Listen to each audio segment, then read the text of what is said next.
Hey, this is Steve Bloom, and you are listening to the Geekcast Radio Network. How did you lose them? The treatment for my spine affects my DNA. You sacrificed your powers so you could walk. What do you know about it? I've lost my fair share. Huh. Dry your eyes, Eric. Doesn't justify what you've done. You've no idea what I've done. I know that you took the things that mean the most to me. Well, maybe you should have fought harder for them. If you want to fight, Eric, I will give you a fight! Let him come. You abandoned me! You took her away and you abandoned me! Angel. Azazel. Emma. Banshee. We were supposed to protect them! Eric, where were you, Charles? You abandoned us all. You are now on the inside of what I like to call the circle of trust. We are all connected in the great circle of life. You know something, Bert? What? I think you and I are going in circles. It feels like we're going in circles. The circle is now complete. When I left you, I was but the learner. Now I am the master. Because it's a circle. Yeah, we heard about the circle. Yes, we're familiar with shapes. Hi, this is Greg. This is Chuck. And this is Dan, and we are Talking in Circles, brought to you by the Geekcast Radio Network, the podcast that's present, past, and future. This week we have an episode kind of dedicated to the X-Men with the recent release of X-Men Days of Future Past.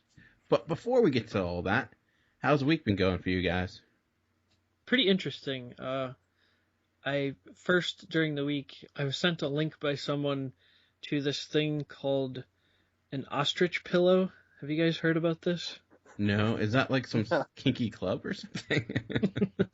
No, it's actually this, it's this soft, like, pillow thing that goes over your head, and it's for taking naps. Oh, yeah. It's the dumbest thing ever. It looks ridiculous. It's gray. It's got it's got a hole for your head. You put it over like a hood, and it's got holes for your hands, like that kind of go in the top. But the funny thing is, when you're wearing it, when you're sitting up, you kind of look like a hammerhead shark.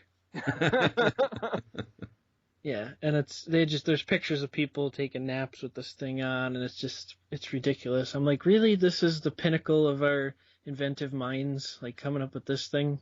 I want to see the guy who has that on and the Snuggie at the same time, and it's just like the epitome of humankind. I know, the epitome of laziness. Put somebody in there that is very claustrophobic and just watch them freak out. You can put it on Storm. Yep. There you go. Yeah. See, they never really touched upon that within the X-Men franchise, but I guess, the less Storm, the better, usually, when it comes to these movies. Greg, how's your week been going?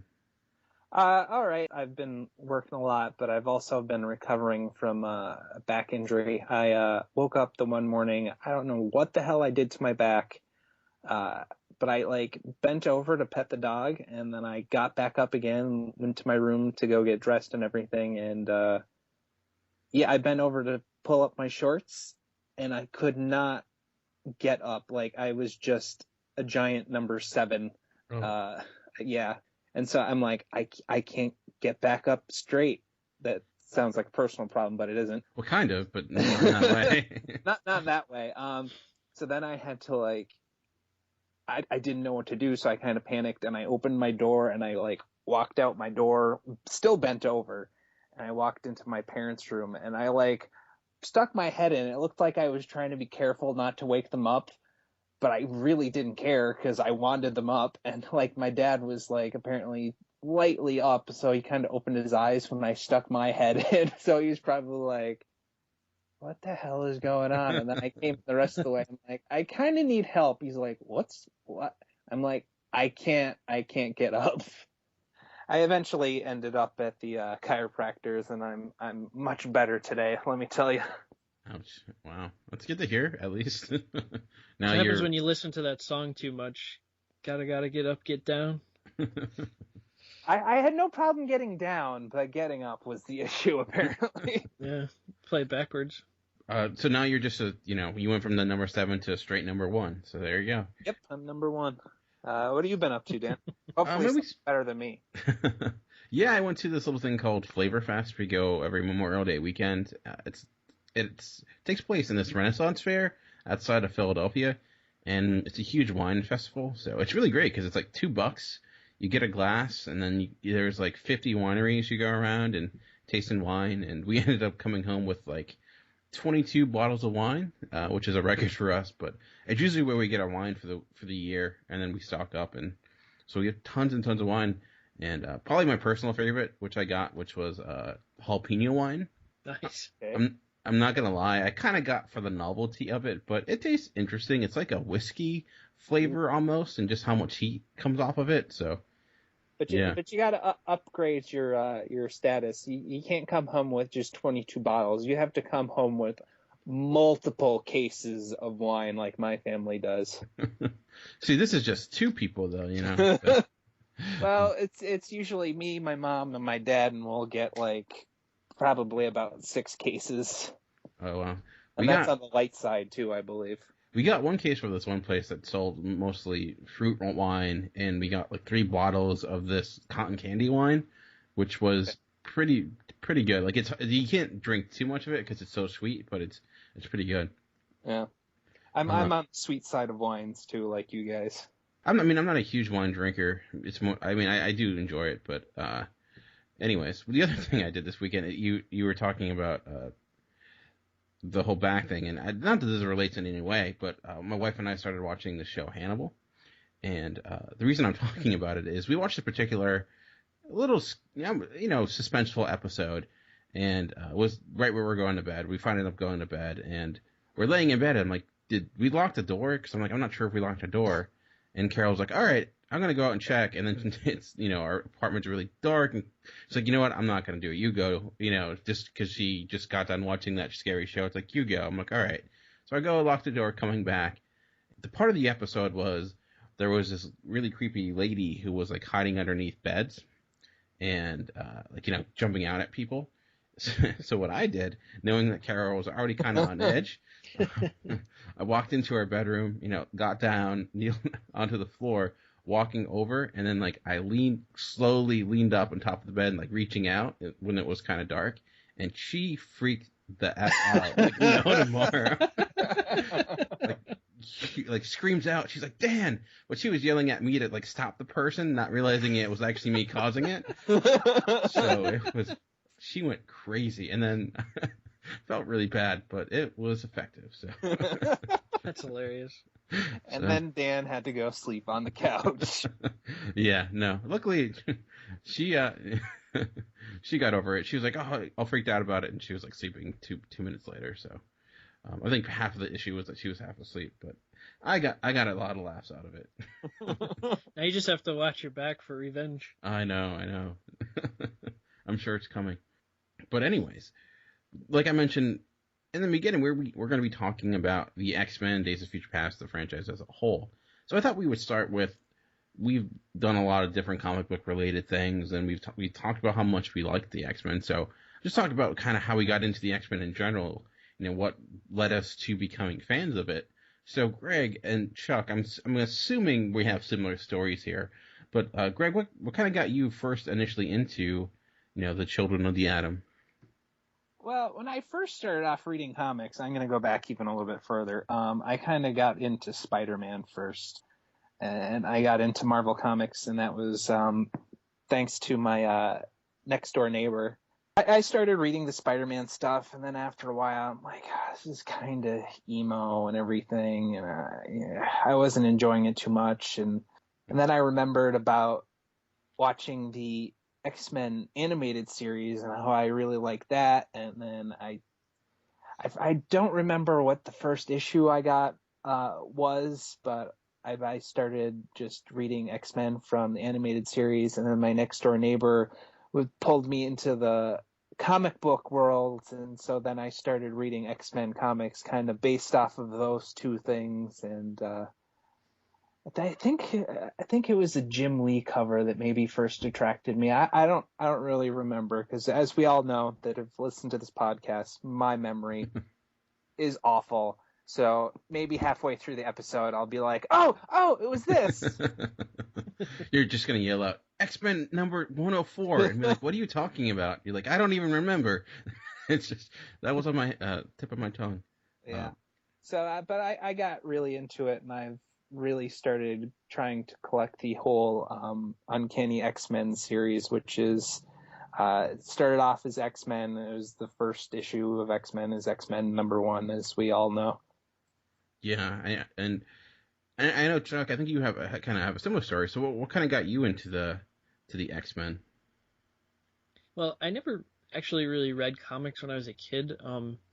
I did watch the cartoons, and mainly like the Spider-Man and X-Men cartoons in the 90s, and I absolutely loved those. And ironically, I didn't really get into comics until I got older, kind of like in high school. Blasphemous! I know, I'm kind of doing it backwards, you know. I was cool, and then I became a nerd. I was a nerd all the way through. Hey, nerds are cool, you know. But yeah, I guess like once I kind of got into comics, like I think someone bought me a few, and I was like, oh yeah, that's cool. You know, maybe they'll be worth something. But then I actually started checking them out and reading them and stuff, and I really started to like. I got some X-Men issues, and I just remembered back to when I was a kid how, like, in the 90s, like, especially the early 90s, the X-Men were huge. They were everywhere. You couldn't go to Pizza Hut without seeing the X-Men everywhere. They used to have them on the placemats, and they had X-Men arcade games back in the corner of the Pizza Huts and all this stuff. I think they even did, like, exclusive Pizza Hut comic book issues and stuff like that for X-Men. Yes, I do have a few. I remember getting them from like the quarter bin. Yeah. I remember I think if I go back to my home, I would probably still have some of the like classic Pizza Hut X-Men cups that they would make for like the kids meal or whatever. Oh yeah, those sound cool. But yeah, I know, like when I kind of started reading some of the comics, and I was like, this is really cool. You know, it reminds me a lot of my childhood, and like, you know, it reminds me of that animated series, but in a more expansive way. Like, there's so many more characters, more stories, so I just got wrapped up in it. And like Greg said, the Jim Lee stuff, I'm not gonna lie, that art really pulled me in once I got into that. Yeah, the Q-Bird stuff, just incredible. So that's kind of where my obsession started. Nice, and I'm around the same as you, Chuck, because I didn't read a lot of comics as a kid, and my kind of introduction into the X-Men came mainly because of the Saturday morning cartoon show, and also because of the action figures. I was really big into those growing up as a kid, and I actually still remember the first one that I bought, which was Cable, and a big reason why was I was big into like G.I. Joe toys at the time, and then I was kind of starting watching this X-Men cartoon, and then I saw an X-Men with a gun, like a G.I. Joe. I'm like, this is like the best of both worlds. So that kind of started me off the path. And my brother was also was actually into comics more than I was. And so I kind of would read his. He read a lot of like Image and Punisher and also the X-Men. And I remember seeing the first like X-Men cover I think I ever saw in person was a Jim Lee cover. And I forget the number of it. I think it's like X-Men 8 or 7. And what stuck out to my mind was seeing Wolverine, and he was smoking. And, you know, smoking is cool. So I was like... It's like smoking meat? Like barbecuing? Is that what you're talking about? No, smoking... I just smoked today, so I'm really cool. Smoking actual... Oh, so you're like Arby's. You smoke your meat for 13 hours. No, I probably, I don't have an old man back there smoking a cigarette and then putting out the cigarette butts into the meat to cook it. No, I don't do it that way. Oh, then how does it get its flavor? That's amazing. It's also the guy is chewing spit and he spits into the meat. That's how the flavor gets into Arby's meat. Explains the juices. Anyways, so no, it just caught my eye because it's like a cartoon and smoking, and not that I thought it was necessarily cool, but it was just kind of, you know, it's just this rebellious character that's also a hero. So I kind of got into it, and mostly, like I said, the action figures and the cartoon. So And then I eventually kind of got into comics a little bit. And what really got me into comics, Chuck, was actually you, because you, for I think my birthday, I forget what, but you bought me this, because two of my favorite characters were Deadpool and Cable. And you bought me like the first graphic novel of Cable and Deadpool. Oh yeah, I forgot about that. So that kind of, I started reading that, and then I wanted to pick up more issues. So we had this Night Owl comic book store that was near us that we would go to, and it kind of got further and further into it. So I was reading a little bit before then, but that's when I got into it hardcore, and I expanded beyond the X-Men. But what really started for me was the X-Men cartoon and some of the comics. So in 2000, we had the first X-Men movie, and that was really the big superhero movie that started it all. I mean, we had Blade and we had Batman, but not necessarily a superhero team now coming to an actual big budget blockbuster. Not necessarily a blockbuster compared to today. I think if you look at the budget of the first X-Men movie, it's about like half the catering budget of the Avengers, but it was still, I remember it being a big deal at the time. And then we got, more movies after that and so on. So before we get to Days of Future Past, I just thought about what we, as people who are fans of X-Men in general, what we thought about the actual franchise, the movie franchise of the X-Men. Did any of you see the first X-Men in theaters? Yeah, I think I saw it in theaters. No, I didn't see the first one in theaters. I saw the second one in the theater, but no, the first one I think I saw. It was sometime after it had come out. Yeah, I was the same way. I did not see it in theaters. I don't even know why. I think I know why. I was away that summer. I was on, studying abroad that summer, so I missed it. Came back. And I remember watching it and sitting it down and finally seeing it. And watching the first X-Men and not particularly loving it all that much. I think I like it more now than I did at the time. Just because I realized there wasn't a lot of action going on. There are a few standout moments, but overall it's just kind of, there were set pieces were few and far between. So did you guys enjoy it the first time you liked it? Do you still like it now? I honestly didn't really care for it the first time I saw it, and it kind of left me disappointed. It wasn't really the right feel that I was looking for with the X-Men movie. It was like a totally different feeling that I got from reading X-Men. And I mean, I guess the worst thing was it was just really corny in spots and, stuff like that. Sabretooth was kind of poorly done and stuff like that, but it did have, it did have, honestly, I think they just wanted to hire the guy because his last name was Maine. But, it's the same reason why they hire Mark Webb to direct the Spider-Man movie. Exactly. But I did love Patrick Stewart as Xavier and Ian McKellen and Hugh Jackman. I thought they did a fantastic job casting that movie. That I was really excited about. But I just thought Magneto's evil master plan was kind of weak, and they could have done that a little better. And overall, I was disappointed. But like you, Dan, I've grown to like it a little more over the years. Greg, what about you? Well, I got a lot of the same things that Chuck had. I wouldn't say I was overly disappointed. I was kind of like, well, I guess this is good as we're gonna get. So I was like, well, it was good for what it is. I agree with Chuck. I really liked Ian McKellen, Patrick Stewart, and Hugh Jackman. I thought Halle Berry was good, except for the line like Dan was saying before with what happens when you hit what happens frog with toad with lightning, blah blah blah. You know what happens when you hit a toad with lightning? A horrible, horrible line. Awful. The worst thing ever. Yeah. Not to mention her accent in that is awful. I didn't even realize it at the time, but she is trying to give an African accent, and it is. Yeah. It's so bad. She does look good. She does look good for the part, though. Yeah, I do think she gets better in the role. Yeah. As the movies go on. And I thought Femke Jensen was freaking gorgeous as Jean Grey. Otherwise, didn't really live up to my expectations, but I thought this is as good as we're going to get, so I kind of accepted it for what it is. There were a lot of things I didn't care about it. I don't think my feelings on it have really changed too much. I do find it kind of slow anymore. Back in the day, I don't think I found it that slow, but now I kind of think it's a little slow, but I haven't seen it in probably years now. So Yeah, actually, a week or two ago, I rewatched all the X-Men movies except for the Wolverine movies. And rewatching it, I noticed a few things. For one, on the positive side, it explains the X-Men universe really effectively and really quickly. It really establishes the rules of the universe, what mutants are, and all that really well. It's just the exposition makes sense within the movie, and it kind of sets it up for people who aren't even fans of the X-Men. And I think a lot of the relationships are strong, like the one between Wolverine and Rogue. It is basically the same thing we see Wolverine do a lot with.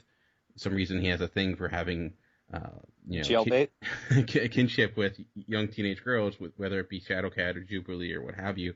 But I think there is a reason. It's because you have this rugged, rebellious person who needs someone like a Rogue to kind of soften him up a little bit. That sounded awful. Not what I meant. Is the jailbait supposed to make him hard? What? But they don't do it in a weird way though. It's just like it's more of a fatherly, type of, or bigger brother type of thing. There's no like romantic kinship between them at all. Yeah, and like for all his like rage and badassness, you see there's like a really good guy underneath there.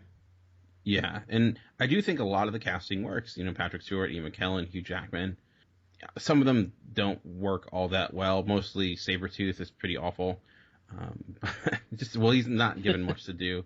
And some of the action doesn't hold up, like I mentioned. Like the final set piece on top of the Statue of Liberty. It looks really awful today. It looks like it's a TV pilot, not necessarily a movie. Not even a good TV pilot, just with the special effects. But like I mentioned, the budget was really tiny. But I think it with a small budget, it had to be creative and had to really more focus on the characters, which I think is great. Because I think that's the best thing that's been about the X-Men, even more so than the Avengers, is that their team dynamic, there's more there, and they kind of interact better. But I know for the second X-Men, Chuck, you saw it in theaters, because I know we saw it in theaters together way back in high school, which is ages ago. Man, it's like 12 years ago. That's crazy. Yeah. I was not there. Yeah, in spirit you were there. But I remember the trailers for X2 being so excited for it, so amped up, and not being disappointed, and like loving it. I remember the opening sequence with Nightcrawler, not to steal everything, so you guys have nothing to talk about it, but I loved X2 for a huge amount of time. For a great deal of time, for me, it was the best superhero movie, bar none. It was in my top 10 favorite movies for a great deal, so no disappointments there. Chuck, what were your opinions on X2 then and now? Well, I think through the whole span, I've loved that one possibly the best. I'll leave a little ambiguity there for later on, but I absolutely loved it from the first moment I saw it. And even like that tone I was talking about that I didn't get from the first one, I totally got it from this one. It's like, yeah, this is the X-Men universe. Like this is really cool. Like you said, the Nightcrawler scene from the very beginning, it was a home run, and it just took off from there. It was written really well. The whole Stryker thing and the X-Men and the Brotherhood kind of forming a loose partnership to team up against him and everything. And I know, Dan, you've said this before, and I wanted to point it out, but Brian Cox did an awesome job in that movie, and he made a terrific villain. I think one of the best we've seen in a comic movie, and I don't think he gets the credit that he deserves. Yeah, I 100% agree. I mean, he's just this normal, everyday soldier guy, and he's going up against the entire team, and you believe it just because of his performance that he can hold his own against McKellen and Stewart. And so, yeah, and you see his obsession too, like with how he hates mutants because it's a reflection of what his son has become and all this stuff. And then just going on, you see like a lot more mutants in this movie that they kind of added, and that was fun to see. And I know we're going to get into a little bit later on, but there's so many geek moments in this second X-Men movie. It was unbelievable. Very nice. Greg, what were your thoughts?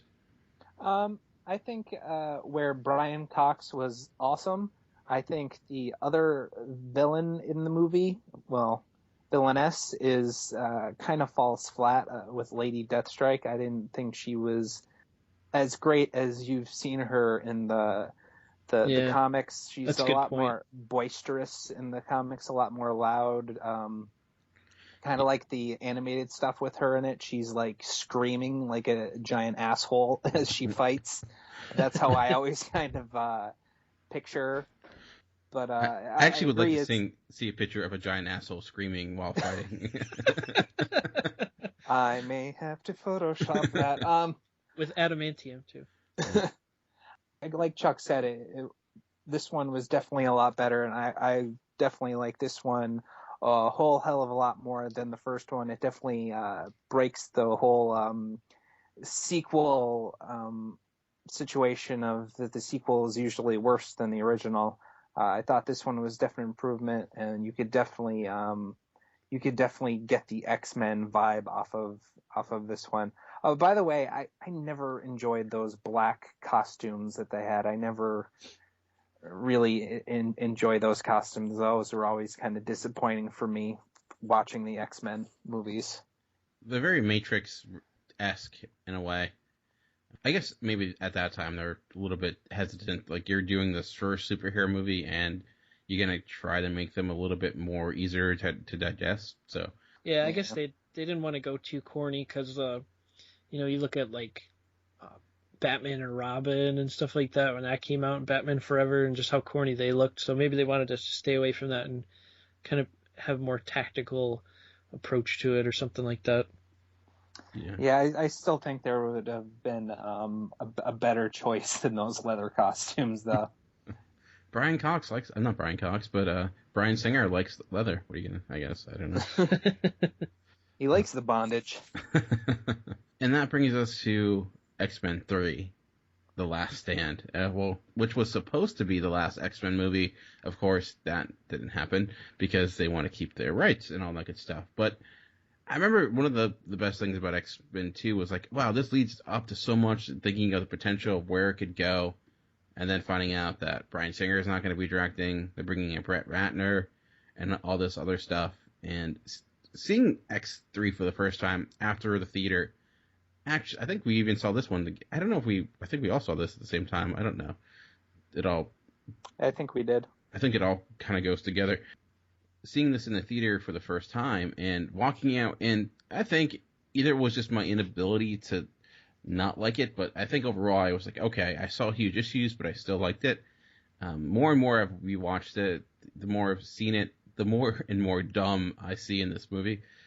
There are still things I like. Like I said, we watching it a few weeks ago. There's some good, well executed action sequences.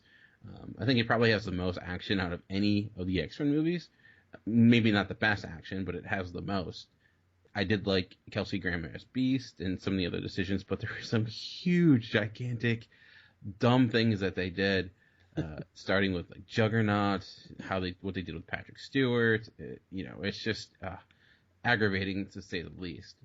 Greg, what are your thoughts on X-Men 3: The Last Stand?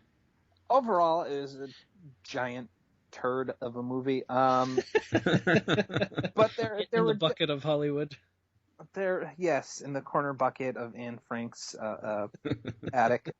But there were definitely some good parts, and I agree Juggernaut was awful. I liked Kelsey Grammer as Beast, but I really didn't care for the makeup too much. He kind of just reminded me of a Muppet for the most part.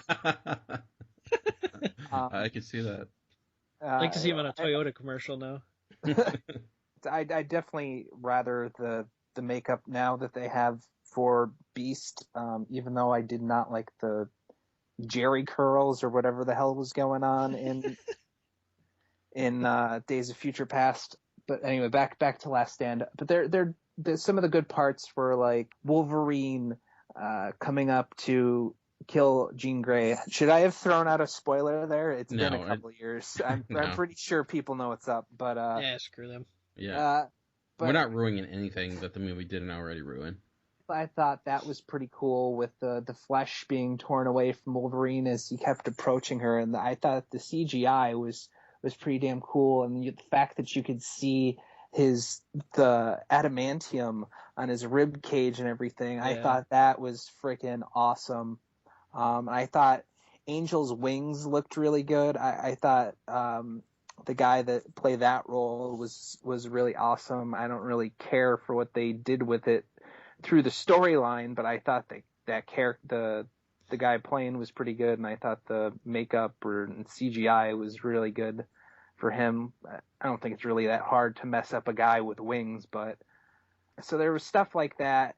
But then you had other bad stuff, like the crowds of mutants were just kind of generic, if you ask me. There was nothing that really popped out when it came to like all these mutants attacking, and they were just all these very generic, and I think they like did a couple of the same kind of mutant too, which was kind of weird. And they used like real mutants like Psylocke and just used the name. Him. Yeah, didn't do anything with it. Like, this character Psylocke, and what's her power? We don't really know. She has a funny haircut, and that's about it. Yeah. So it was just, yeah. And then you got the pufferfish guy. Oh man, yeah. Oy vey. And then Callisto, who kind of combined, like, was like a hodgepodge of a lot of different characters. Pretty much all the Brotherhood of Mutants were rather generic, and I will say I liked the guy that Wolverine kept cutting his arms off and he kept growing them back, and then Wolverine kicked him in the nuts and was like, "Yeah, grow them back." But Chuck, what were your thoughts on X-Men 3? It was a definite drop off after X2, and I remember being very excited, like you said, after X2, and thinking like, oh, it can only get better from here. But man, was I wrong. I kind of blame Brett Ratner for a lot of it, just because he tried, but Bryan Singer was familiar with, he did the first two movies, and I think he had a better handle on that universe. But you look at the things they did wrong with it. It's based on the Dark Phoenix saga, which is one of the greatest X-Men stories of all time, and they got the gist of it right, with the team kind of having to sacrifice Jean for the good of mankind. I get that they used Wolverine to try to kill her instead of, I think in the original story, they wanted Colossus to kill her, but he pulled his punch and he couldn't do it. I think Jean ended up, killing herself or whatever, but I think it made sense to use Wolverine because it made sense within this universe. And like Greg said, that scene was just awesome, where he's the only one that can kind of overcome her power, and he could heal as fast as she was trying to rip him apart. And that was probably the highlight of the movie for me. That was like a really cool scene. But just so many other things wrong with it.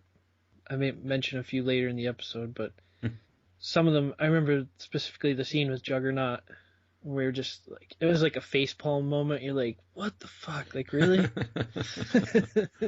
And Juggernaut, I love Juggernaut too. Like, he's such a cool character. And when they mess up one of your favorite characters like that, it's very deflating. But I'm the Juggernaut, bitch. Yeah, it's never a good idea to quote like a viral video with one of your characters. It's pretty awful. That's one of the biggest lowlights of that film, and just how they treated. I mean, I think Cyclops of any character has probably been given the shaft out of all of these movies, but literally his death, which was like, I remember in the entire movie thinking, is he coming back? When they don't even show how you died, that's when you know you're like being treated like a piece of shit. Yeah. It's like, the only thing that people care about you is the sunglasses, so we're just going to show that, and that's about it. He's like, I'm going to go stay with Brett Ratner and go do the Superman movie. That's pretty much what happened. So I think they had him for a day, and they're like, all right, and we're done. Who knows what happens from there? And then we had a little bit of a break. We'll skip the Wolverine movies because kind of X-Men Days of Future Past kind of did it anyway, so we'll skip it. We're very thankful that we get to forget Wolverine origins. Yeah. May you rest in peace. Yes, we'll take an adamantium bullet to the head and forget that ever happened. Oh. And we'll get into kind of the reboot of the X-Men, trying to bring it back, and that was X-Men First Class. And I remember when like that movie was coming out and wondering like if it was ever going to get made, because literally finished casting like a day or two before it started shooting. It was a really quick shooting schedule. Did not have a big budget. I think there wasn't much expectations with it. Going in, I think I didn't know what to expect. But I remember walking out and being blown away with what I saw. I had issues with certain things, but I just loved so much about it. I just loved the treatment of the characters. I just felt like it had everything I wanted in an X-Men movie, from the action set pieces to the acting to the relationships. Like Fassbender and McAvoy, to me, in that one movie may have been even better than Stewart and Ian McKellen. But I just ended up loving that a great deal. Chuck, what were your thoughts on X-Men First Class? I really enjoyed it. I thought it definitely rejuvenated the franchise after the turd that was The Last Stand, but and especially after X-Men Origins, where you cannot go downhill any further. Yeah, that was rock bottom, and this definitely was a good kickstart. Gave it a fresh start, like you said, and yeah, First Class was great in a lot of ways. I loved the close tie-in with the historical events. I thought that was a really cool thing. I love when they do that in movies. It kind of makes it feel like you're there more. It feels more realistic. But probably the thing that stands out the most to me in this was like the acting, and especially Fassbender, like you mentioned, Dan. He nailed that persona, in my opinion. Like, and I love seeing the early relationship, the early friendship of Xavier and Magneto. Even though you know what they will become, they're going to be enemies in the future. But it was nice to see and see how they interacted and stuff like that. And the scene on the beach with the bullet hitting Xavier, I thought it was really well done. You could just see the two opposing ideals, and you realize that there was no way to like make amends between these two. They were just too far apart. There was no changing Magneto's mind. And also, the way he took out Sebastian Shaw was freaking sweet. Oh, yeah. That was so awesome. That was really, really cool scene. And the scene, too, with Magneto in the bar in South America or wherever he was with the knife. Sticks it in the guy's hand. I think it's Argentina. I'm not sure. Yeah, Fassbender just did an awesome job. That was one of my favorite acting jobs in the whole franchise. And I love they had like a Magneto theme in that, like that was I just perfect for that character, and I think they used it appropriately. Usually the X-Men franchise's scores haven't been anything fantastic, but I always loved that theme that would play. Oh yeah, you're right. Yeah, I forgot about that. But Greg, what were your thoughts on X-Men First Class? You guys essentially just talked about everything that I just wanted to talk about. I actually have the Magneto theme song. I actually have that. I bought it off of iTunes. I love that thing so much. The didn't. Yeah, that is cool. But I think one of the things that you guys didn't talk about that I really enjoyed is they were kind of going for a James Bond 70s feel going on for that movie, and I think they nailed that completely, and I just think it gave it not really an X-Men feel. I think the characters gave it that, but I thought the backgrounds and everything gave it a little extra more. It gave a really cool extra vibe to the feeling of the X-Men. I thought that was really cool. Yeah. I didn't care for January Jones too much as Emma Frost, but I think that's because of around that time there was a whole story of her eating her child's placenta or something when she gave birth. Yeah, so normally I would have been like, all right, sexy, but after I heard that, it gave me the wrong vibe going in. She was a late casting choice too. I think it's supposed to be like Eva Green, who was like in Star Trek Into Darkness, but January Jones got cast, and yeah, I think she was probably the worst thing about that movie. She just was so flat and unemotional. So. And I was really surprised by Kevin Bacon. I wasn't expecting a lot out of him. I've never really watched a lot of his stuff. I just know kind of like Footloose and how kind of, I don't know, that movie, not really a guy type of movie, but guy nerdy type of movie. But so I wasn't expecting much out of Kevin Bacon. I thought he did really good with the role, even though he doesn't really give me that look of a Sebastian Shaw. No, he was, like you talked about James Bond, he was very much in the mold of a James Bond villain. Even like his henchmen, like he literally just had henchmen that didn't do much except take out people here and there. And I loved Azazel. He didn't like say anything, but I think they used him effectively, especially in the one scene where he's like picking up guys and in the sky and just dropping them. Yeah, that was pretty awesome. I'm like, that's pretty badass. It's like seeing Nightcrawler if he went crazy, like the Age of Apocalypse Nightcrawler. That was a lot of fun, and there are so many standout sequences in that. Some of like the X-Men characters aren't fantastic. I do think they're used at least effectively. I even like how they did Shaw's absorbing powers. I thought that was pretty cool.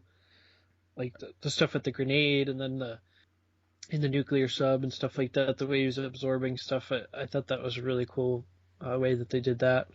He looked really bad with the Magneto helmet. It kind of gave him a pig face with his nose. It was weird. Well, he is bacon, so. Yeah. And that kind of brings us to the next thing, just thinking about the best moments and the worst moments. And the reason I'm thinking best moments is because X-Men First Class probably has my all-time favorite moment within an X-Men franchise. And it's not an action sequence. It's actually it's a small sequence between two characters, and through Xavier and Eric Lensher at the time, because he didn't become Magneto yet, when Magneto is trying to move the satellite. And you see there's a conversation between James McAvoy and Micah Fassbender. I just love how that scene plays out, and basically you have him get access to a memory, and then you see like Fassbender really sell that moment, and it's just the camera stays on Fassbender's face and you see it, like it just sold me on him as that character, and I think it means a lot between Magneto and Xavier have a moment like that, because it gives something meaning when you see them kind of have to split apart, that you can actually see there was a bond between them. So that to me was just an unexpected event that happened, because you expect the action, you expect stuff, the humor, but to have like two actors get the opportunity to kind of show their stuff, and I don't know, that's always stood out to me. Do you guys have other favorite moments of the franchise? They actually went indoors and cuddled after that. They might have. They stripped naked and they cuddled. Good luck getting rid of that image out of your head. That was a memory I didn't even know I had. That's where you're going with that thing, Charles. Well, besides the idea of naked Fassbender and naked McCoy cuddling, do you have any other moments that stuck out for you? The one that's sticking out to me a lot, and Chuck kind of talked about it just a little bit, was from Last Stand, of that coin just going through his head, going through Kevin Bacon's head, and kind of switching back and forth between Kevin Bacon and or Sebastian Shaw and Xavier, and showing that not only is Magneto destroying Shaw, but he's also destroying his relationship with Charles Xavier at that exact moment. Like, the switching back and forth and kind of the coin, kind of seeing how it's going through Shaw's head, and you could just kind of picture it as they go back to Xavier. You could kind of picture it going through his head while he's screaming. I just thought that scene was really well done, and it looked very torturous to Kevin Bacon, even though he's frozen in just one spot. And the music going along with it, that was one of the greater moments in even cinema for me. So, Chuck, what about you? Well, I have a few of them actually. Like the coin scene was on my list. I liked that a lot. Probably really close to the top for me is Nightcrawler's White House scene at the beginning of X2.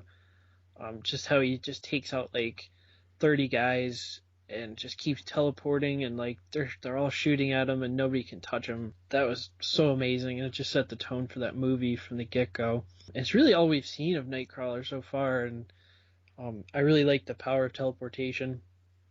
So I'm glad that when they did it right, and it turned out really cool. But another one like really high on my list was actually Magneto breaking out of the glass prison in X2. Yeah, that was so freaking cool.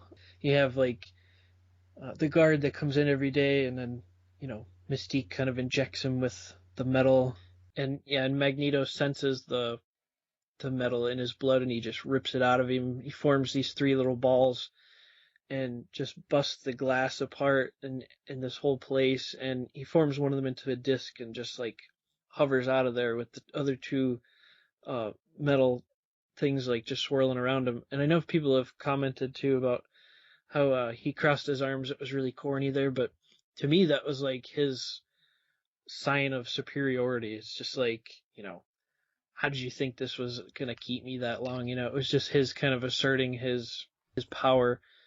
I thought that was a really, really cool scene. And then some smaller ones. Seeing Iceman kind of ice up and beat Pyro in X2. You really see him like turn into real Iceman, like all the way through very solid ice. That was just a cool little geek moment. Wolverine's Berserker Rage in the mansion. Oh yeah. In X2, that was really cool. That's something I know at the time fans had been looking for that. It's like, when are we going to see Wolverine just freak out, and just show how badass he is? And I think that was probably one of his defining moments as far as that goes. And I really, really enjoyed that. I like that whole sequence of just the house invasion, and you get like little glimpses of Shadowcat and Colossus, and I thought that was really well executed overall. Yeah, definitely. And then you have, even at the end of that movie, Xavier kind of sensing that Jean is still alive. I remember for some reason kind of getting goosebumps at that scene, like, because it was so powerful that, when she died, like, it affected the whole team so greatly, but you could tell Xavier's such a strong telepath, and Jean was such a strong telepath that they kind of still have this link, and he knows that she's not completely dead, and that just kind of sent a shiver up my spine. That was a really cool moment. And then you have, like, lastly, probably in X-Men 3, the Danger Room sequence, and especially the fastball special between, Colossus and Wolverine that they always did in the comics, and it was really cool to see done on screen. And just seeing a Sentinel head was really cool for me because I love Sentinels. Yeah. I love Sentinels. And one I didn't mention too regarding X2, it's just like the one scene of Magneto and Pyro talking. I don't know if it seems all that amazing, but I just know it's one that we constantly quote all the time for no particular reason. It's like, quite a talent you had there and all that good stuff. So, Chuck is very upset that you got that one and he didn't. Go ahead. You're better at it than I am. No, I'm just, you guys are making references to my top 10 list. Oh, I'm sorry. No, that's okay. I'll stay away from it. Let's definitely make sure we don't get on your top 10 list, because we'll look at the bottom, like what we hated about or what we disliked about the franchise so far. And we talked about a bunch, Juggernaut and whatnot, but I already mentioned it, but to me, like, the biggest thing, one of the biggest issues was the way, like, Cyclops kind of becomes like a non-character in all these, like, even from X-Men 1 and X-Men 2. He's barely in X-Men 2, and X-Men 1 he doesn't get much to do. So, I mean, that's one, like, not necessarily a moment, but one thing that always kind of bugged me. I don't know, are there any other moments that you guys can think of that stuck out to you as idiotic or stupid? Well, I think we mentioned the Juggernaut one earlier, when he kind of lost his powers around Leech and you realize he's a mutant. But also the other part with Juggernaut where he starts plowing through the soldiers to get in the building, and they actually freaking make a bowling pin noise.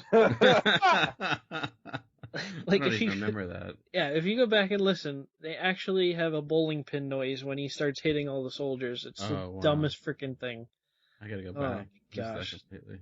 And I think, like, I don't know, just the whole thing, how Jean killed Xavier in X3. To me, that was totally unnecessary. I didn't like how they did it at all. And trying to bring him kind of back in the end, which was, it was just... Yeah. It was just like trying to be shocking for shocking's sake and really had no point to it, but... Yeah. And then the only other thing that kind of left a sour taste in my mouth was the, trying to do that relationship between Iceman and Kitty. I didn't like it. I think they should have used Colossus, and that would have gave him some more screen time. They could have developed Colossus a little bit. That always kind of bugged me. Yeah. Anything come to your mind, Greg? Yeah, a coin. I think you guys have been covering it pretty good with the negatives there. I'm not remembering too much. And for some of that, it's probably a good idea. Like, Well, here's one. Like when Wolverine was fighting Sabretooth on top of the Statue of Liberty, I didn't care for the part where he kind of loops around one of the pointy ends on the Statue of Liberty's tiara or whatever that is, where he kind of loops around and cuts it off, and the CGI is bad, and I'm pretty sure he would have just frickin' fell right off if that ever happened. I'm pretty sure he wouldn't loop back around and just land perfectly back on there. Yeah. That kind of leaves a bad taste in my mouth. I don't know, that whole machine thing was kind of weird for me. So yeah, making like seeing Senator Kelly kind of just like disintegrate into a blob. Yeah, that gloop thing. Yeah, at least that led to a Stan Lee moment. So I think the first Stan Lee cameo, if I'm not mistaken. So it's funny how much they've grown. Where literally he's just a character in the background, like selling hot dogs, to actually having lines. Yeah. I did want to mention an honorable mention for a good one that I saw. Actually, two. Real quick. In First Class, right at the end, they showed Magneto's original comic book costume. I thought that was freaking awesome. But then the other one, this was a really funny moment in the first X-Men movie when you had Mystique posing as Wolverine and they were kind of fighting, and the real Wolverine comes out and Cyclops is ready to blast him. And Wolverine's like, whoa, it's really me. He's like, prove it. You're a dick. Okay. I thought that was hilarious. That summed up their relationship in 4 little short lines. Very nice, yeah. Good mentioning those. All right, anything else before we take a break? Nope, that's about it. All right. So again, I have something to say. Say it! Go fuck yourself. Oh, yeah. That's very true. A great... That was shock value right there. Yeah. Seeing that. Probably the best use of an F word in a PG-13 movie ever. So, and we get a call back. I was also not expecting getting a call back in the next movie we're about to discuss, and of course that is the latest X-Men film, X-Men: Days of Future Past. So we're gonna take a little bit of break here, and we come back. We'll go even further into the X-Men world. We'll see you in a bit. Hello, pop culture connoisseurs. Do you gain a dark sense of peace when the guilty are punished by a violent vigilante? If so, maybe you should get some therapy, and then subscribe to Punisher Body Count, the net's best podcast concerning all things Frank Castle. I'm Dane Lamont. My co-host Jake Williams and I cover the good, the bad, and the hilarious on the Punisher comics, movies, and news. Do you like chummy co-host banter? We got that. You need to get your fucking No, you need to fucking pay attention to the fucking movie. You want kick-ass guest interviews? How about Mike Barron and Tom Jane? No, I like a little bit of grit in my cigar. You want carefully considered in-depth analysis? I mean, yeah, just won Best Picture at the Oscars yesterday. I mean, it's no Terminator. It was still, Good luck with that. Punisher Body Count, twice a month on Geekcast Radio. Every week on the In Session Film Podcast, you can expect to hear reviews on all of the latest movies, big films, small films, and everything in between. We'll also do top 3 segments relating back to our main review. We discuss all of the latest movie news and rumblings, as well as have movie series and other fun segments. And we always talk about the films that we're watching and why you should watch them or not watch them as well.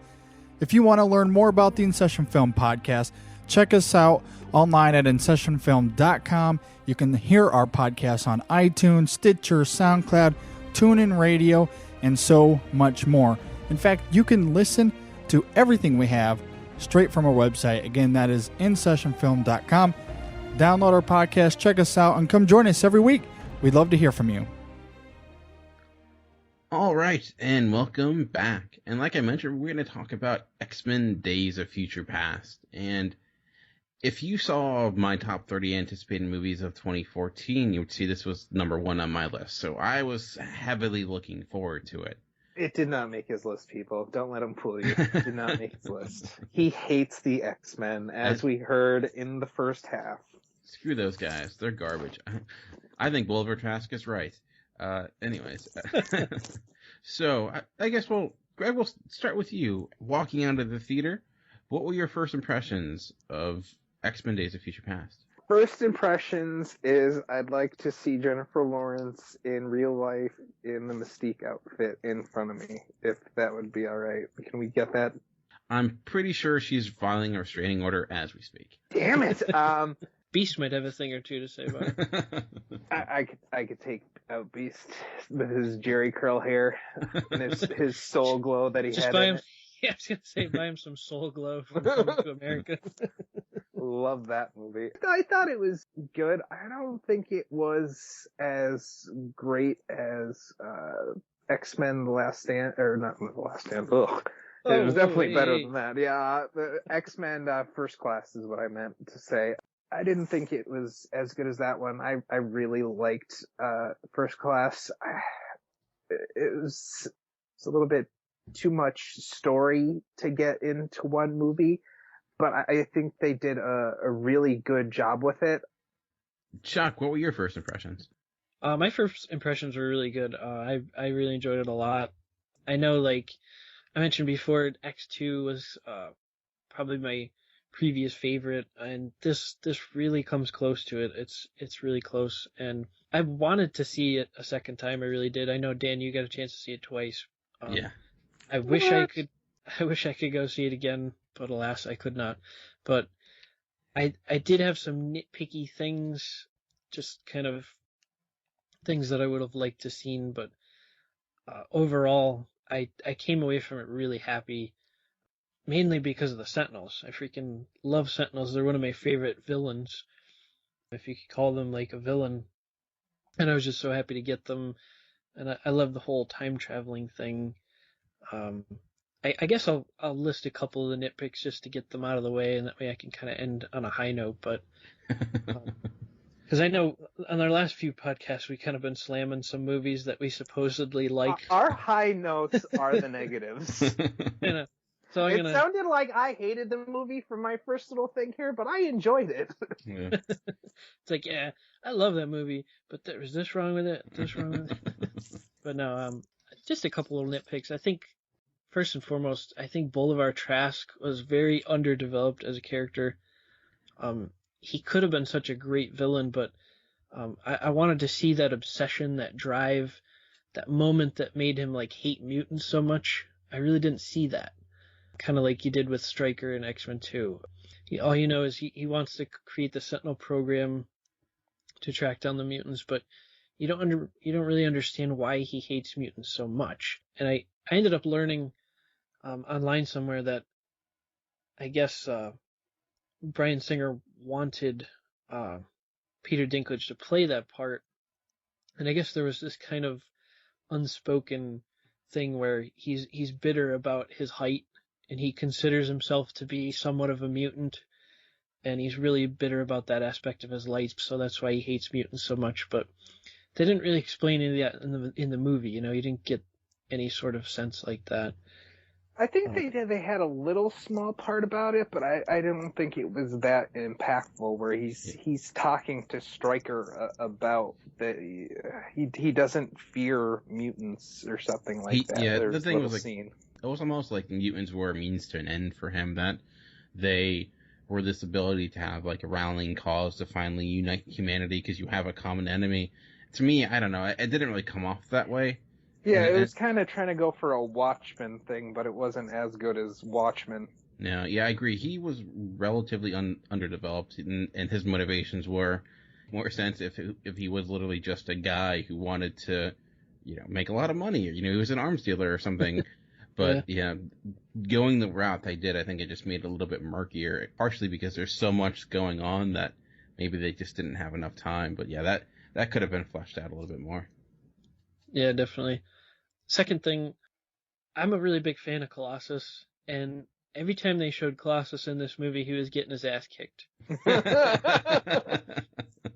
I mean, you see in the beginning, like, the guy can't even get one punch in. He throws a punch, the Sentinel catches his fist, turns his arm, flattens him. There's another scene where they show them physically ripping him in half at the waist. And I'm like, looked what awesome, the hell? by the way. It did look awesome, but I wish he got a few licks in there because Colossus is a really formidable fighter. really more so than what they portrayed. That kind of bothered me because I'm a big fan of Colossus. They did have that really one cool moment for him when using Blink in the teleportation, where he like jumps up into the sky and he like goes through all these different holes and eventually hits one of the Sentinels. But in reality, I think a lot when it came to the future Sentinels, they were all pretty inept for good reason. But really, in all the movies, like they never really showed Colossus being like a good fighter and like a contributor. That's one thing that I would have liked to see more. But another thing, this is like super nitpicky, but I would love to see the Sentinels talk. I loved in the cartoon like that, just that robot voice and the stuff that they would say, fugitive mutant detected and halt mutant, stuff like that. And this Sentinel's power core has been damaged or something like that. I would have liked to seen them speak a little bit. That's just a goofy little thing, but maybe they could have shown some kind of fugitives running from them and stuff like that on a street level type thing. I think the reason that they didn't do that, I think they would have thought it was a little bit maybe too corny, I guess. But I would have liked to have seen that too. Yeah, I mean, I kind of got the vibe, at least from the future Sentinels, that you almost like Terminator vibe, where it's just, there's no very cold. Yeah, just cold killers that they have a thing and they're just unstoppable, and that's all they're trying to do. Maybe some of the older Sentinels, like the ones from the original ones, having them kind of talk or something like that. But yeah, I'm guessing it's similar to what you're saying, Greg. They probably just didn't think that would really go over that well or what have you. Yeah, and I know this next one I have is kind of something that we talked about a little bit before, when we saw the movie, but the fact that it was Kitty sending Wolverine back in time instead of a telepath like Xavier, that really bugged me, because I know in the original story that Kitty pried back in time, I believe it was Rachel Gray, who was a powerful telepath that sent her back to her body in the past. And the fact that they used Kitty Pryde to do it in this one just made no sense to me. I'm like, how is she able to do that? I didn't get that part of it. The reason I think I had this conversation a few times. The reason I think they're doing it is for a few reasons. I mean, if you think about her power, which is she can phase through matter, I think the typical evolution of a power for mutants, which does happen, the idea of moving it from three-dimensional objects to like the fourth dimension, which is time, I think does make sense. And I think the reason they don't use a telepath is for a lot of reasons. I think using a telepath, honestly, gives more issues than using someone like Kitty Pryde, who can only do it for a specific purpose. If you use someone like Professor X and he can send someone's consciousness back in time, that opens up a lot of questions, such as, well, if he can send Wolverine's consciousness back, why can't he send his own consciousness back to his own body or to another body and end it all together? I think you end up with more possibilities and more questions there. But when you use someone like Kitty, it's like, okay, she can only do it for one person. And I think partially it's just a nod to the original comic. Does it make sense? To me, the movie established how it worked, so it made sense within the movie. But I think when it comes to time travel, it's going to be a plot device no matter how you do it. I mean, does it make sense in Back to the Future? No, they just create this device that doesn't even exist to explain it away. And I think the less you try to explain time travel, unless you're making a movie like Primer, the better. Because it's just like, this is a conceit. You go with it or you don't. And I went with it because, similar, if you see the movie Looper, there's a conversation in there. Don't want to talk about time travel. You start doing diagrams with straws. And I think that's what happens. The more you talk about time travel, it's like quicksand. You just become more and more issues and more problems. So I think that way it's just clear, concise, and you limit as many questions as there could be. I mean, there's questions no matter what. There's always conceits when you get into a time travel story.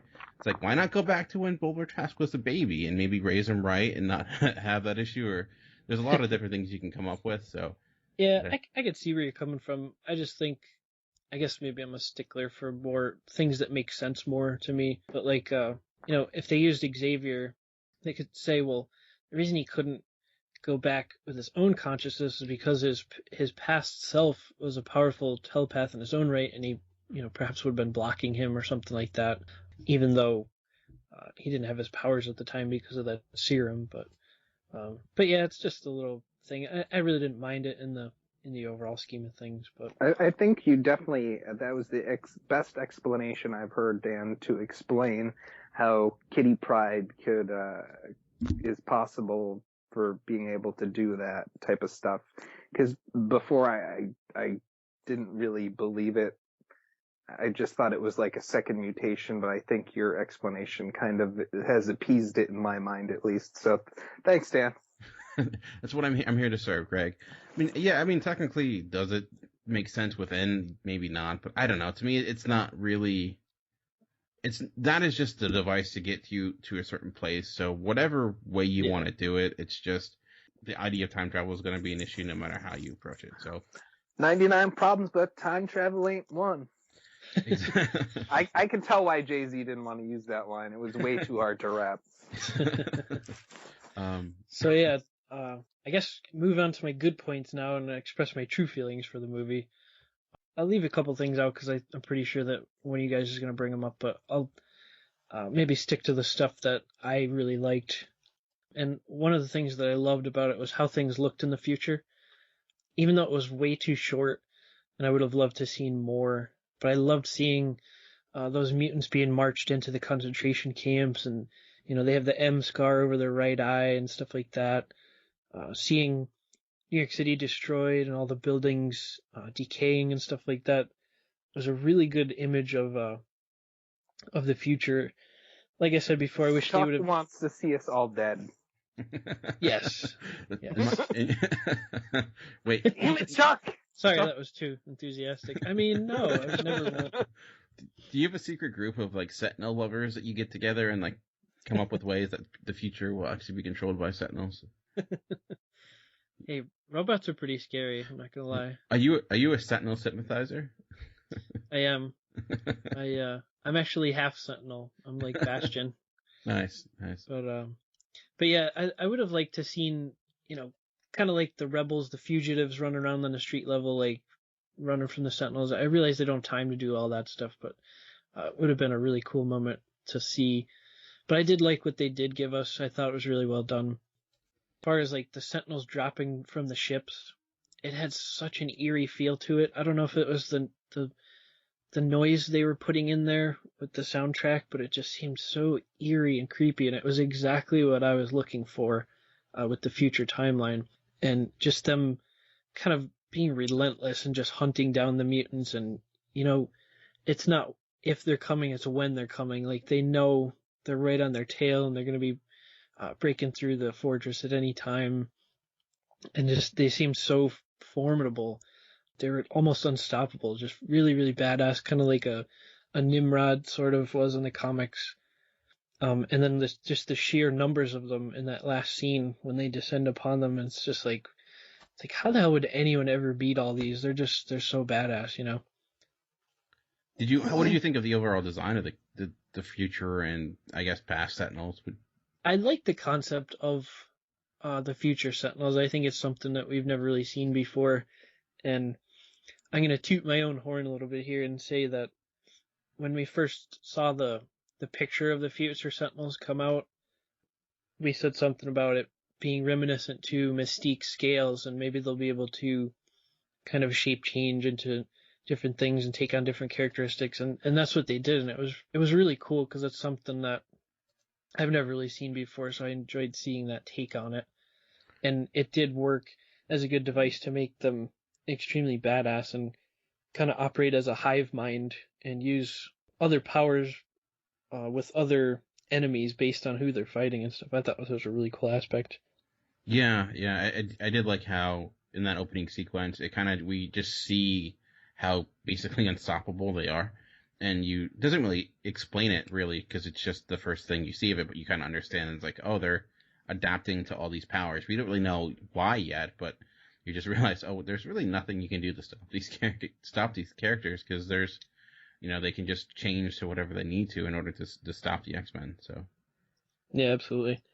I'll just mention one more thing because the other couple of things I'm pretty sure you guys will bring up, but I really enjoyed seeing Iceman finally done the right way. Hopping on the ice slide, gliding around, blasting people with ice, full body iced up. really badass. Wish we could have seen more of him. You know, he kind of got his head twisted off there and stuff, but which looked really awesome. It did, actually. It's kind of like you dropped a statue of Iceman and his head broke off. Just to get into my general thoughts real quick, and when I first, actually, like you mentioned, Chuck, I saw this twice, and the first time I saw it, I did enjoy it, but I felt there was so much going on and I'm like, I don't know how I really, really feel about it. Like, I wasn't know how to come up with a complete conclusion of, like, what my opinion was, where it lied, because I felt like there was so much, it just, standout moments didn't stand out completely, so I ended up rewatching it and getting to see it second time. My schedule worked out well, and I think the second watch helped a great deal. I noticed a lot more, and I was able to kind of, like, there's so much plot going on, and so sometimes it can get lost. There's so much, like, you have to go to this point, that the reasoning behind everything, I think maybe I wasn't paying close enough attention or what have you. I didn't maybe catch it the first time. But the second time, I think I noticed it more. I did really, really enjoy it. I liked it a great deal. Where we rank it with the other X-Men, we'll get to that. But there's a lot I really liked. And the first thing I was thinking of seeing this movie is that there's so much that can go wrong. You have both these two different teams. You have time travel. You have a period piece. There are so many different hats this movie is wearing. Like, the fact that it works at all is a testament just to Bryan Singer, the writing staff, and the actors. There's a lot of things that surprised me. A lot of things there was a few things that a little bit disappointed me. Mainly, I just wish that we got more interaction with McAvoy and Fassbender. As I've pretty much admitted previously, I just think they should always have a bromance, and it'd just be like a romantic comedy between those two, maybe. I don't know. That'd be my favorite movie ever. But I did really enjoy it. So, Greg, did you have any particular moments that stood out to you, good or bad? I thought, not like a really particular moment, but more of a character, and I'm pretty sure this is one of the things on Chuck's list that he was talking about that we'd probably get to. But I thought Blink was a total badass, and I loved the portals going through and how the portals were used. And I wish I could go through those and watch those the second time to see where everything's kind of coming out and going in. Because at some points it was kind of getting a little complicated, but I just thought that power was so amazing to see on the screen. I don't particularly care for how Blink looks. I always thought when they draw her on the comic book page, that kind of pretty girl look, but with different colors going on. But she kind of looked a little bit scary to me. But I thought Blink was just a great moment overall whenever she was on the screen. How about when she started using the portals to make the Sentinels damage each other? Yeah. That was freaking amazing. Like, and then the one portal closes and the Sentinel just loses his arm. Like, that to me was just so cool. Not to go into this any deeper, but the use of Colossus when he was like jumping from the sky using those portals. The one with Bishop when he's like using it as like a shooting range. Oh yeah, shooting through the portal. That was pretty cool too. I love the way they use Blink, and I hope that the person who played Blink signed like a 6-picture deal. So hopefully we'll see her in the future, because I think her character gives a lot of opportunity for cool different set pieces, and I liked how they kind of slowed the speed down a little bit during those teleportation sequences, so you can better see how everything was playing out. So that's the thing I like about the X-Men movies, is that you have so many different powers that you can come up with like creative ways for action sequences, like even more so than the Avengers. Because you think about the Avengers, it's a lot of people that punch and hit things, but with the X-Men, you have people who have defensive powers, those that are more aggressive. And I always loved, I think Magneto leads to a lot of great set pieces, even smaller things like him using the gun. He gets knocked down. You're like, oh, he saved a day, but realizing he can control the metal, so he fires the gun in midair, and then controls the bullet. Like that was pretty great. Not to cut you off, Greg. Did you have anything else that you wanted to mention? I'll just mention one more because there are kind of a lot of great moments, and I think one of them that everybody has been really talking about is the most standout action sequence in the entire thing, and it's kind of the most comical as well, is the scene with Quicksilver. Even though, like Blink, he doesn't look anything how you really want the character to look like. The action of the character and a little bit of the characterization of him was done really well, of him running through all these guards at the Pentagon, firing upon their little group, and Quicksilver going into action and taking out all the guards and saving all of his, I guess it would be quote unquote friends, because they didn't kind of hang out too much. He does things quickly, so maybe they're now his best friends. So yeah, he gets into relationships quick. Oh, we just met. Oh, well, you want to get married? All right, let's get married. And now you're pregnant. And again. Yeah, what? I didn't even feel that. What happened? But it was pretty cool of him just running around like crazy. The music to go along with it was really good, and the poses of even having some of the guards take themselves out, and him just knowing how much pressure or how much like he needed to do without like giving the permanent harm of like not even actually just punching somebody, but having like just kind of press up against them a little bit, taking them out. That was just really cool. And then seeing everybody kind of react to it all once he was done, and having the policeman's cap on too. There was a lot of great little things going on in that scene that were just great and kind of what you wanted to see from Quicksilver. And I think the Quicksilver in the Avengers movie has a lot to live up to, especially that actor, since he kind of gave a not so great performance in Godzilla.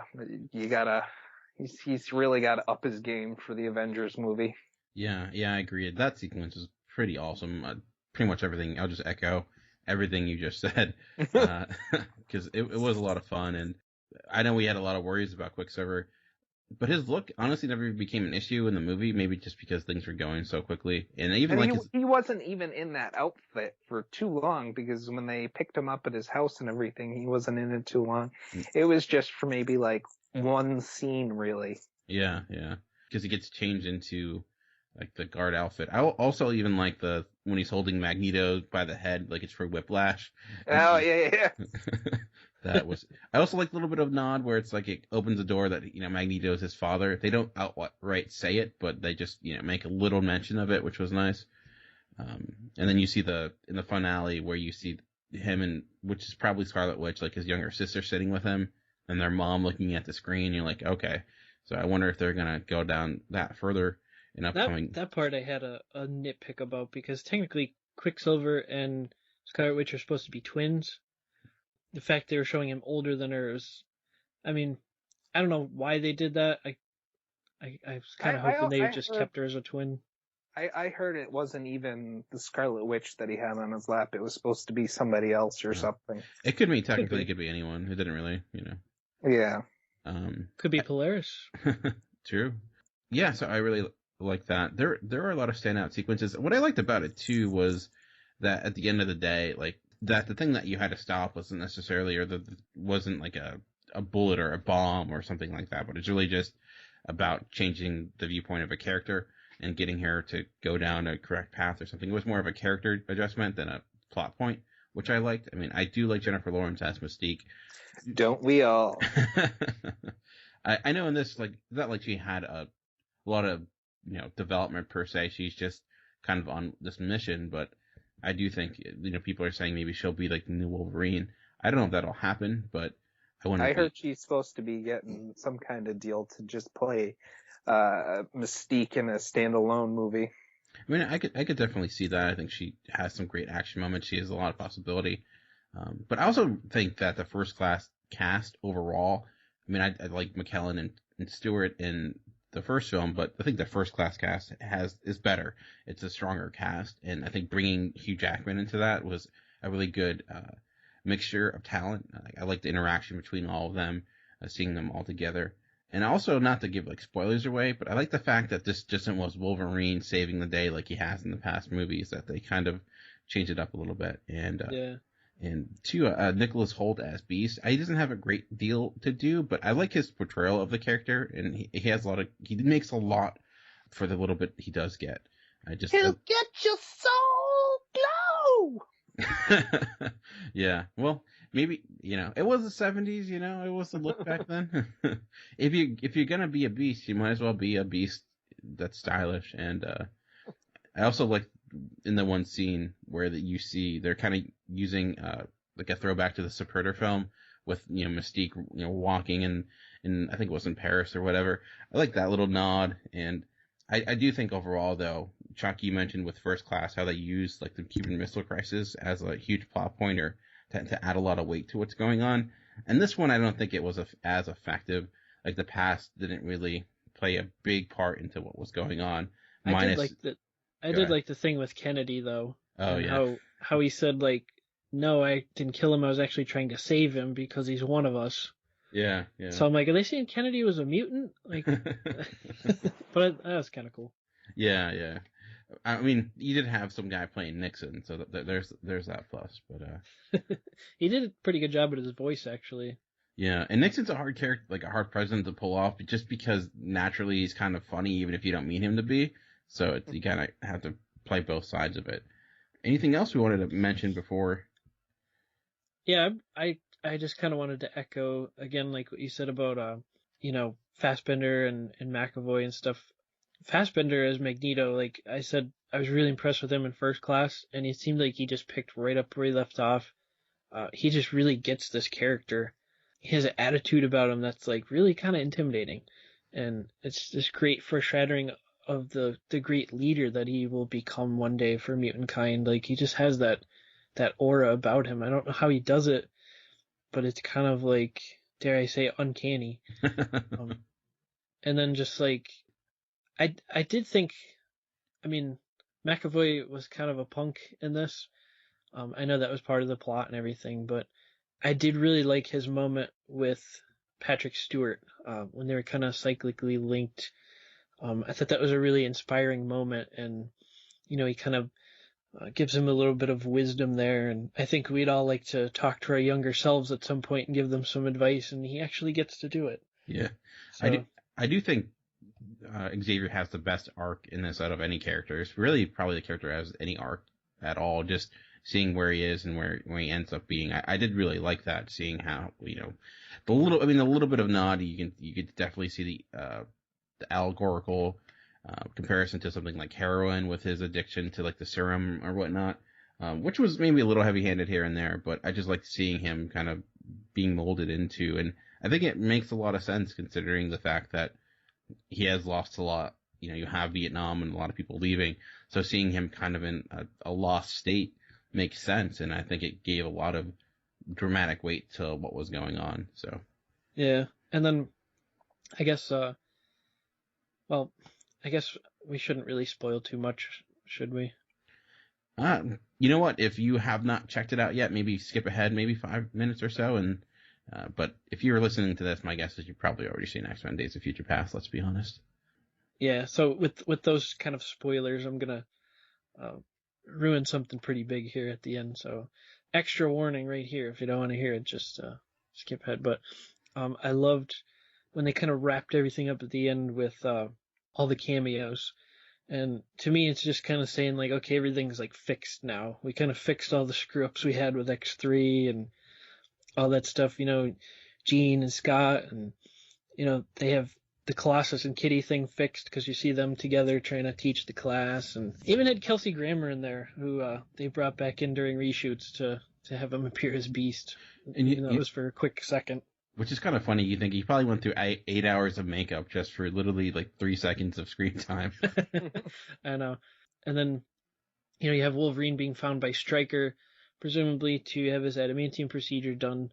But the weird part is they have Mystique posing as Stryker, so I'm not sure what they're doing there. No, that's still. And the thing is, he doesn't pop his claws in the future, so we don't even know. what that's going to Well, mean. actually, no, he did. When he was lying on the table, they did pop out, and they were adamantium. I meant like when the future was reset and he wakes up. Oh, yeah. I do find it interesting that when he wakes up in the past and in the new future, that it's playing the same song on the radio. Oh, I didn't even notice that.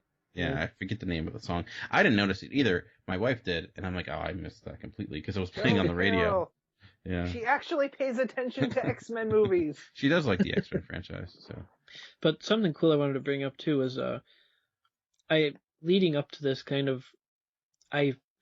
I kind of consumed the three major versions of this Days of Future Past story.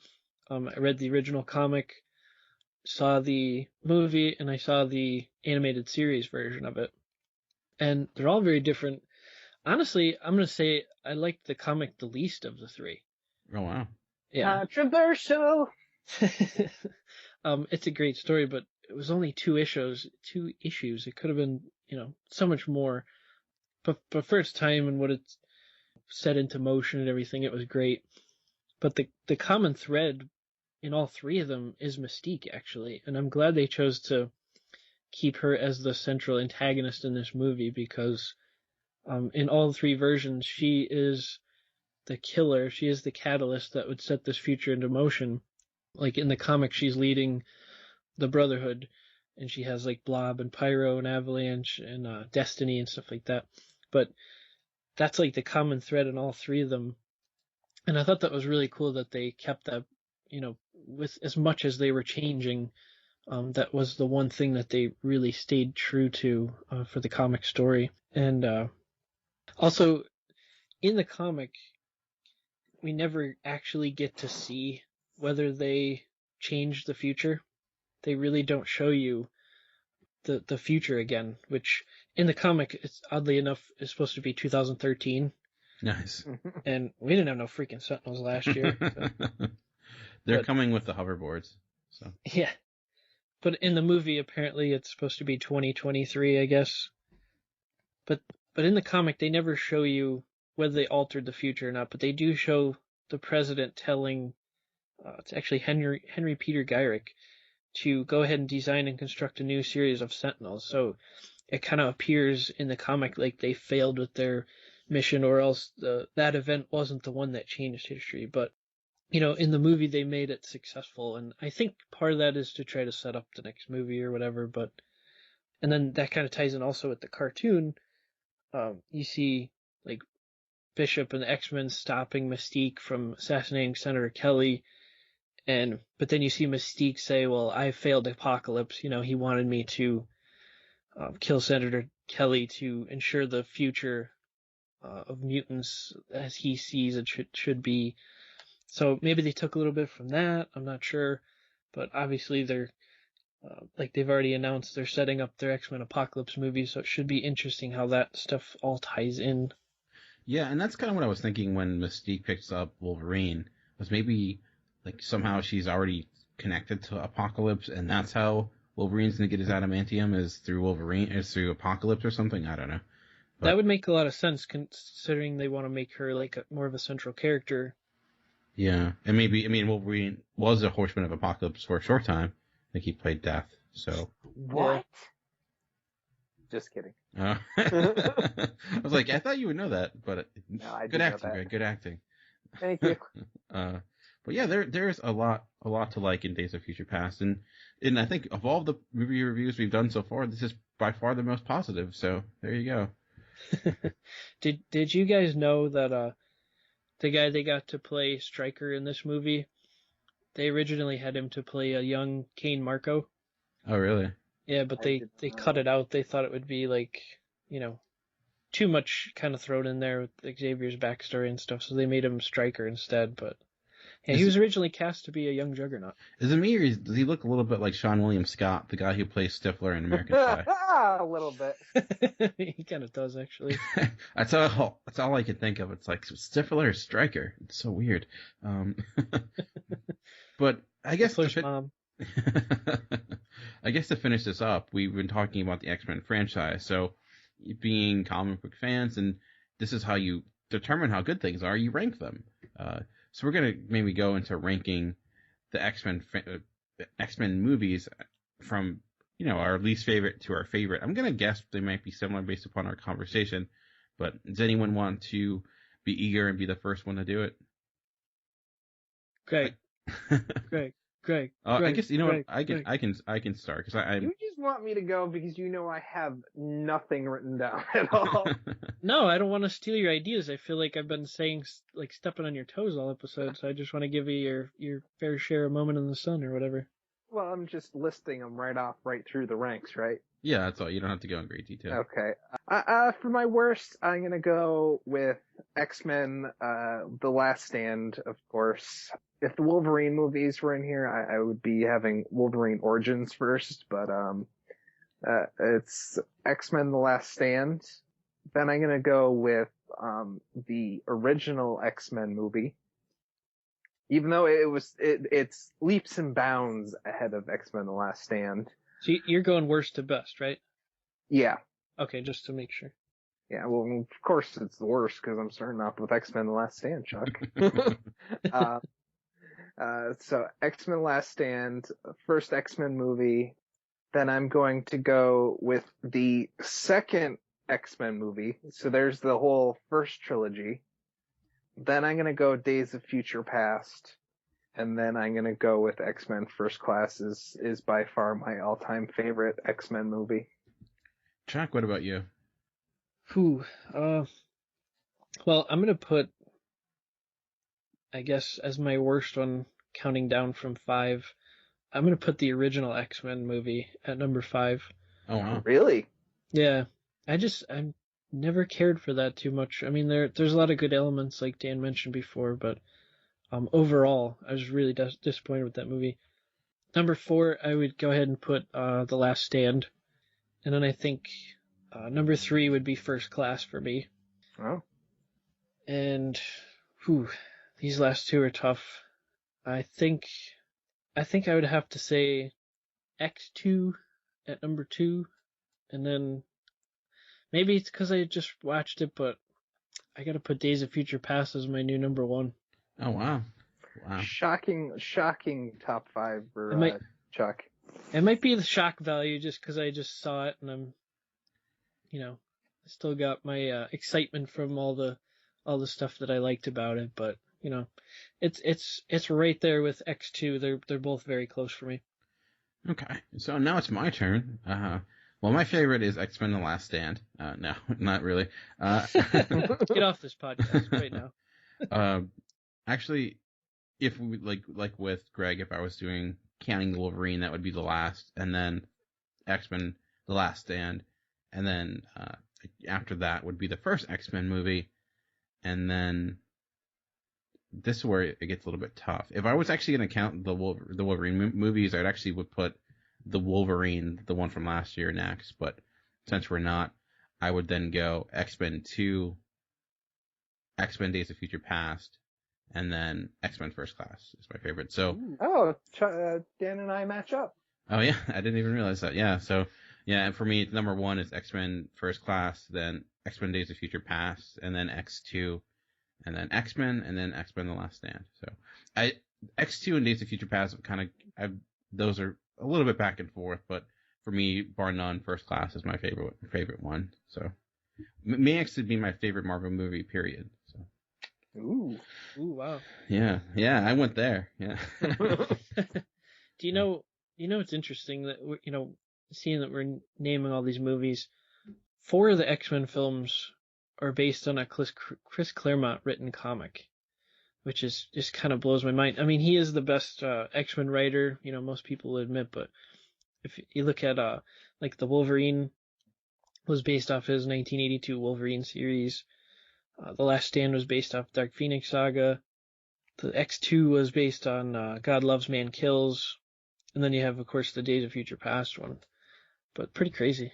Yeah. He actually shows up in Days of Future Past at one point. I believe he's a senator or something. Yeah, Greg, you picked that out on the credits when we were sitting at the end there. Yes, I did. Nice. Now, here's a question. Eagle eyes. Here's a question for you.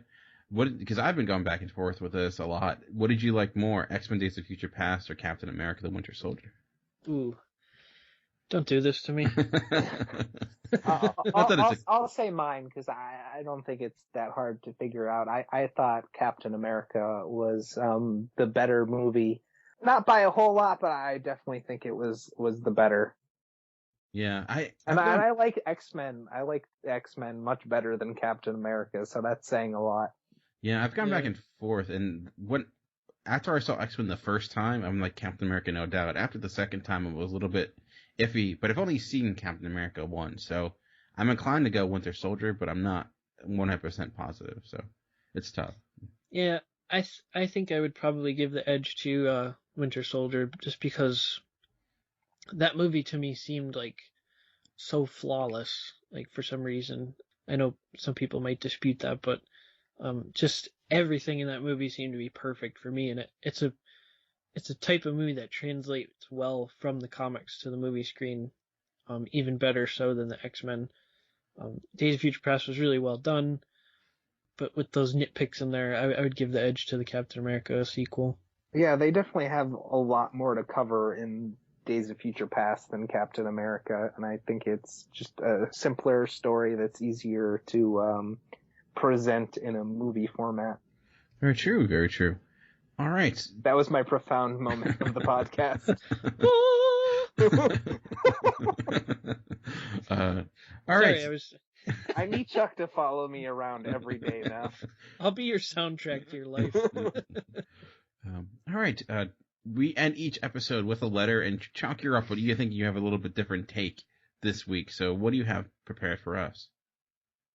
Well, I figured since we're doing a special X-Men themed episode, I figured I'd switch up the letter a little bit this week and do something different. And it is, of course, X-Men themed, but it's actually the top 10 signs that you like X-Men movies way too much. This is sort of to follow the vein of the David Letterman top 10 countdowns and those sort of things. It's not meant to be hilarious, but it's meant to be kind of funny. We're, have a little fun with it. We've all done some of these things too, and don't say you haven't.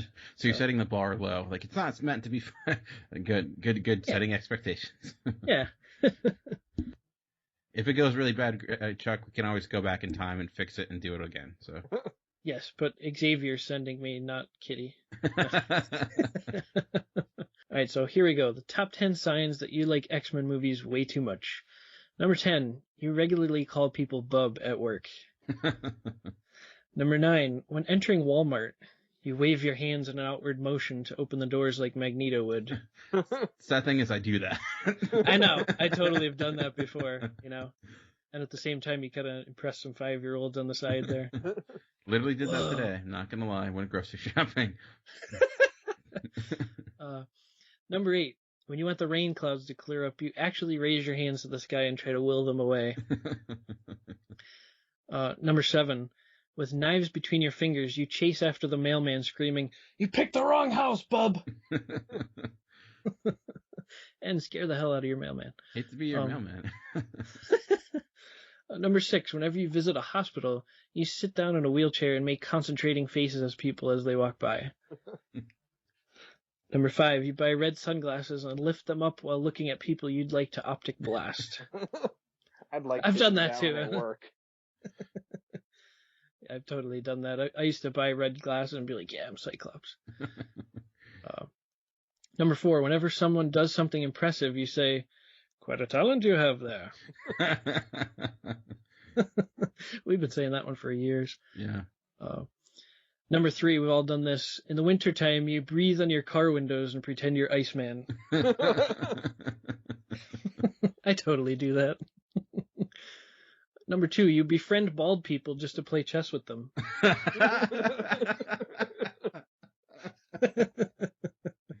And you take a special delight in beating them. And the number 1 reason you like X-Men movies way too much, occasionally you mow down a helpless old lady at the mall and exclaim, "I'm the Juggernaut, bitch!"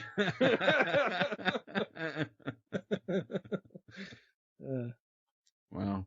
I say you delivered that line way better than the movie did. So I probably rehearsed it more than the movie did. I did want to mention, though, Dan, you remember when we were in Pittsburgh that one time, the elevator thing. Oh, yes, I do. I was pretending I was Colossus, and I put my hands at the center of the elevator, and I start to pull my arms out, and all of a sudden the doors just open, and it looked like I was super strong, and I was like, oh, I totally did that. It just happened to open at the right time, though. Perfect timing. Anything else before we bring this episode to a close? Nothing for me. All right. If you want to get in contact with us, and one reason you might is next week we'll be doing a sequel, Reboot or Destroy. We did do it before, but it kind of didn't record. I think on a previous episode, someone asked if they could ask for suggestions, and totally you can do that, and you can do it a few ways. You can comment on the episode post at geekcastradio.com, send an email, feedback at geekcastradio.com. We're on Twitter and Facebook. Just search Talking in Circles. And that's pretty much it. And if you can, love getting iTunes reviews. Those are a huge help. Appreciate all the ones we've gotten so far. But that's all for us for this week. Make sure to join us next week. Same podcast feed, same network, same time. But for now, this has been Chuck. This has been Greg, or Chris Claremont. And this has been Dan. And we've been talking about the X-Men. And we'll see you next week. And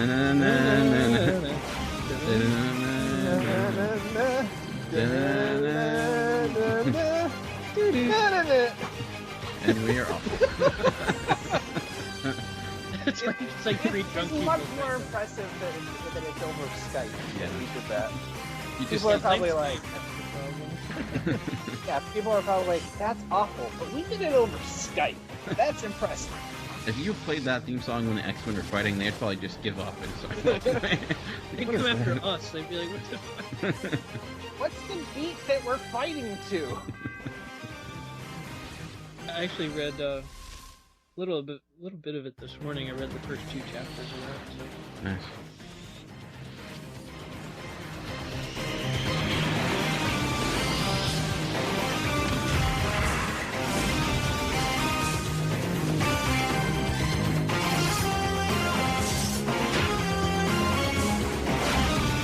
Same podcast feed, same network, same day. But for now, this has been Chuck. This has been Greg, or Chris. Yeah, it is you.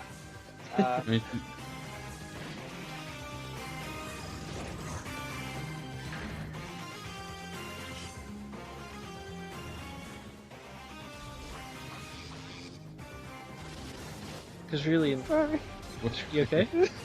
He goes through all the holes. I don't get it. I'm just being really perverted. All right.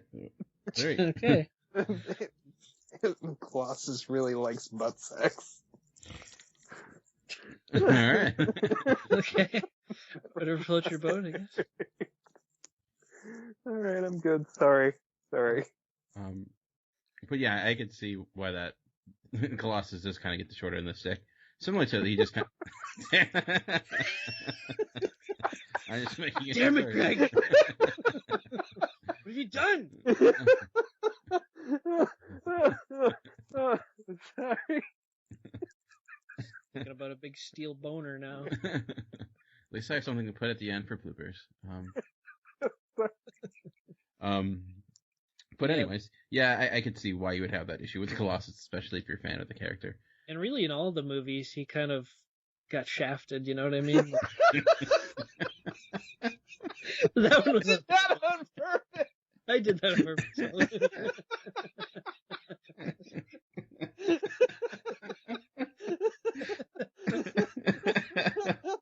My stomach hurts.